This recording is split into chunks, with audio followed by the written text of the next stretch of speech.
This thing's biometric hitting me up, man, scanning me right as I'm hitting play.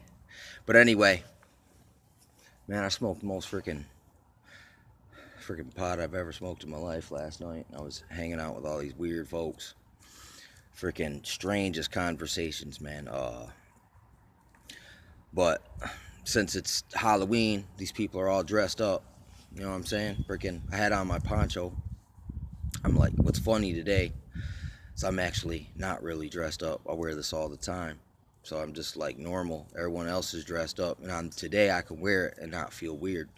Freaking, strangely. So it was like, but I was telling people there, I'm like, look, dude, don't you know that the word possession is based on the actors wearing masks?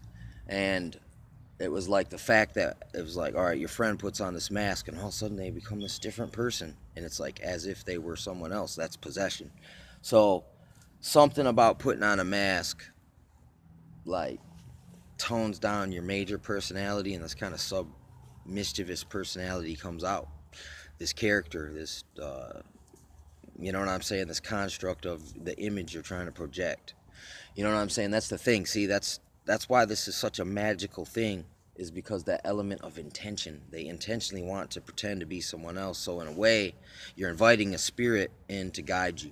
You know what I'm saying? Actors describe similar things to this all the time, man. And I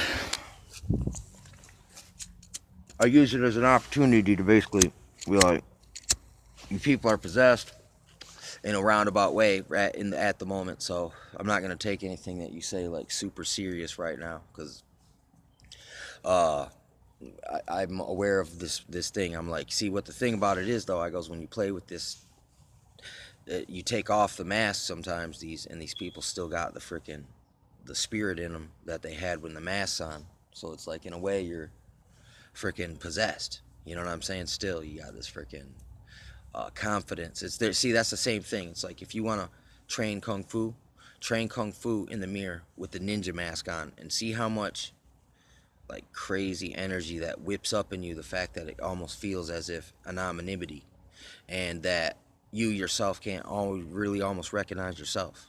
It does something to your head where you stop caring about things you normally would, that like giveaways, because they're all concealed kind of. Look, it's strange. And so look, I can relate. I've actually fell under these kind of minor possession tactics.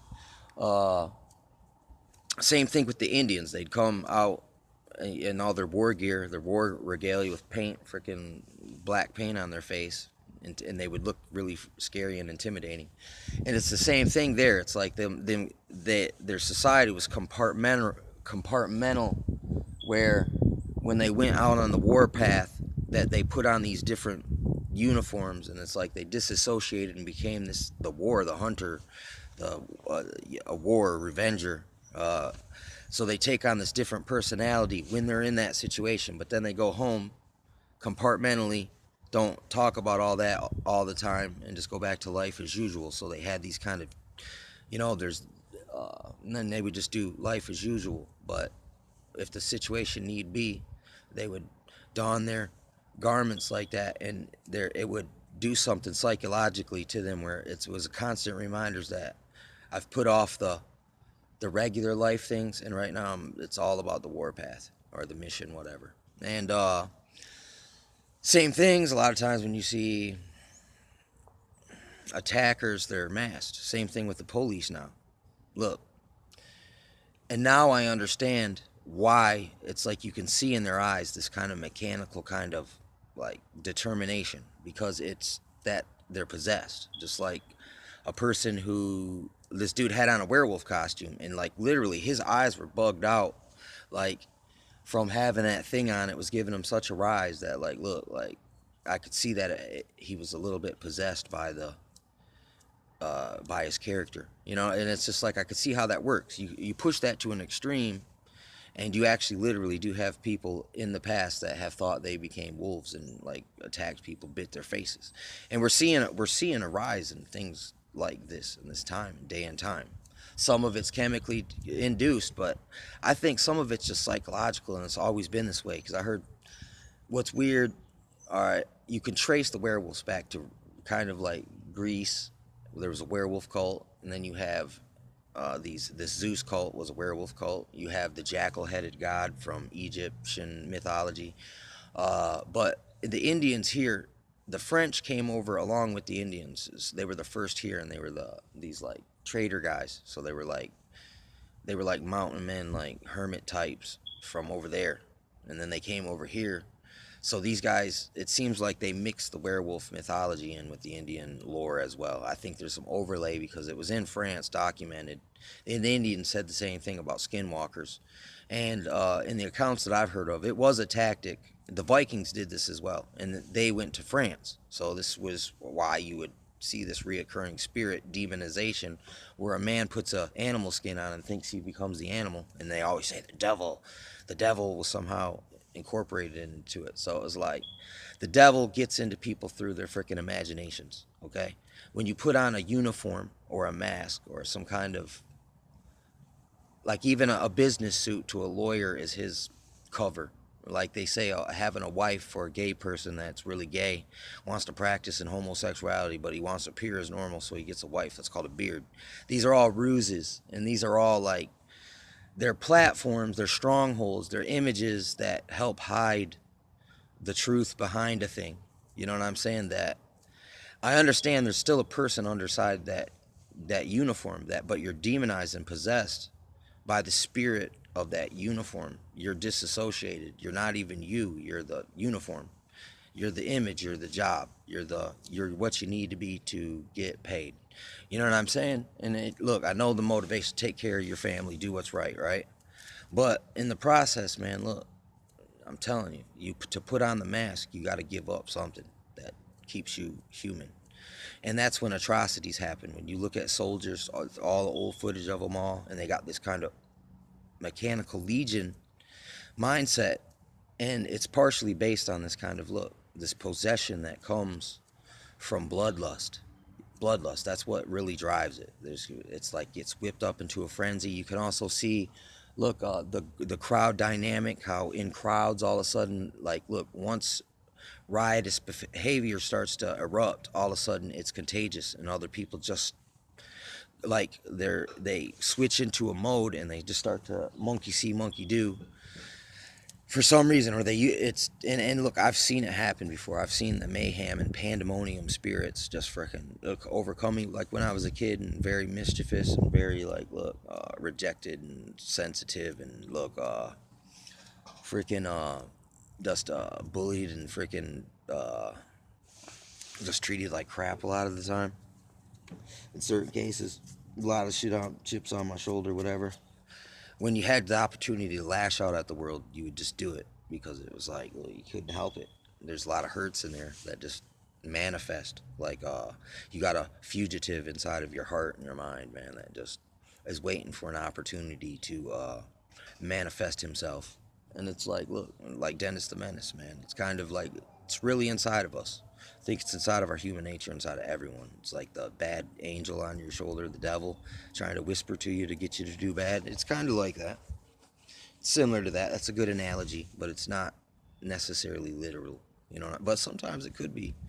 Like, things are talking to people, like sublims, advertisement, hypnosis, suggestion. These are very well what they really do to us. So when people say they hear things, do not look at them like they're just fucking batshit insane. I mean, even though they could be, it's not necessarily true. They might actually very well just be sensitive to the advertisement and the suggestions, the hypnotic commands, and all this propaganda and all these fucking techniques of MK that are used on the population, like unknowing to them, and they were like experimented on. And no, they called this when they built the country, they called it the experiment. So I mean, look, that's a word curse. When you say something like that, it manifests itself. That's the same thing with this magic of the mask and your vain imagination. Like, look, literally, I had to invent like different characters and different like suits to wear as a musician. You know what I'm saying? Or even as a just a dude out in the hood, as on the hustler tip. You know what I'm saying? It's like you got to invent these different names, or people will give you names, and then all of a sudden you take on a new character because they give you this fresh name, or fresh spin on your own name. Sometimes that's a good thing, sometimes it's a bad thing.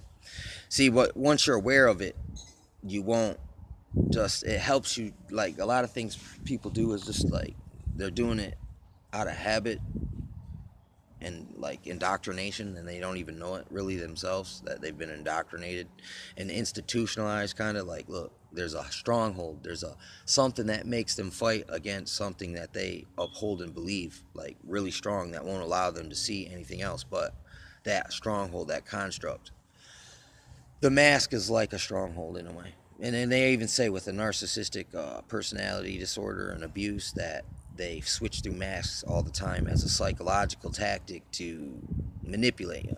And so, and it's like sometimes their defense mechanism, sometimes people learn because they're so freaking traumatized in their psyche, that their psyche's fragile, that they gotta like jump around like a acrobat. When you really start to focus in on where the problem's at, and they all of a sudden like they kind of switch up modes or strategies real quick, and they kind of desensitize or disassociate, and they're floppy, man. It's like the double mindedness and stable, freaking and their characters, they're performing a lot of the time, and it's like, you know, and you just, when you see them singing a song and then dancing, you, all right, you're performing. What, you know, it's like, what's the intention behind this? It's not what you're saying, it's what your intentions are is what's important. So it's like, instead of taking it's almost like, you know, like literally I feel like a scientist, man, without a lab coat, and I'm like really studying like hardcore, like look, demonized, possessed people like everywhere. I'm like breaking them down, profiling them, and seeing like what's befell them, what's afflicting them. Like, because your health isn't just your health; it's also like your state of mind, and your emotions. Like, part of like, because look, we're under some harsh, freaking pressure right now. So, and everyone is. It's not just me; it's everyone in general. So it's like you're gonna see these character traits manifest, man. As the more, all these werewolf stories always coincide with like hard times, like where people were under intense hyper stress. Uh, Same thing. Let me think. The actually cannabis, if you grow it and you grow it in a situation where it's too much heat, not enough water, too much shade, and it's freaking, the conditions suck, the plant will actually turn into a hermath as a last stitch effort to survive. And I see this in society as well. It's like when people start to get under extreme pressure, they start to like do these desperation acts to survive, like cross dressing, homosexuality. They start to believe they're animals. Freaking like, look, they really, it's weird. It's strange, man. This feels like we're going in, like this is neo feudal, man. Freaking like Salem witch. Freaking, it's crazy how all these uh look at that squirrel.